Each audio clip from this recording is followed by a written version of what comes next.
Most people think that justice ends when the gavel strikes. Case closed, credits roll. But for nearly 2 million people, that moment is actually just the beginning.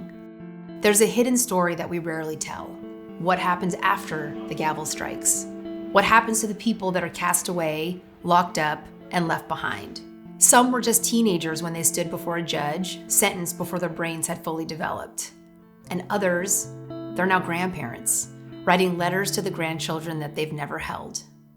Hundreds of thousands of people behind bars share one thing in common. They were given long, outdated sentences, some sentences that wouldn't even be legal today.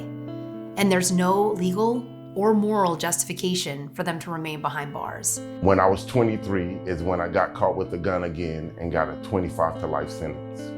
My sentence was for robbery and possession, and I was sentenced to 65 years to life. Ultimately, I ended up in jail for residential burglary / home invasion, facing a 41 to life sentence. I'm gonna die in prison.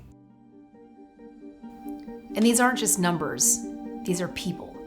People with families, people who have done harm, but have also been harmed. People who have been held accountable and are ready to come home. And without them, our communities are incomplete. We've got children growing up without parents, racial disparities are deepening, and taxpayers are footing the staggering bill for unnecessary incarceration. These men and women have been forgotten for far too long. If our justice system never looks back, how can we ever move forward? I know all of this because I was a prosecutor. I stood in court, I asked a judge for the longest possible sentence. That's how we were trained. That's what safety meant. But in that role, I also saw the enormous power prosecutors have as leaders in public safety. And so I started to ask, if prosecutors can send people to prison, why can't they bring people home? And at first, people said, Hillary, you're crazy. You're never gonna find a prosecutor who's gonna do this. So I decided to ask district attorneys that I knew a simple question. If someone is rehabilitated and should no longer be in prison, do you wanna be a part of bringing them home?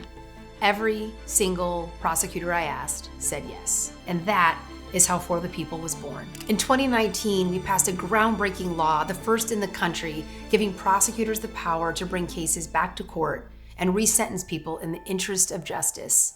And soon, DAs across the state want it in. Today, our mission is to forge a new pathway to justice. By partnering with prosecutors and key stakeholders, we find people in prison who can be safely released, and then we reunite them with their families to strengthen communities for generations to come. What began in one prosecutor's office in 2019 has sparked change across the country. Today, over 60 district attorney offices nationwide are engaged in this work.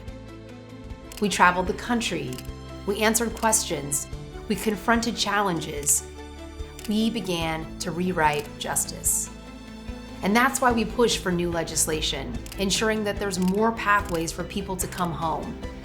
Since 2019, we've supported the passage of this new law in 6 states, speaking on national stages, in red states, in blue states, and garnering support from vital institutions.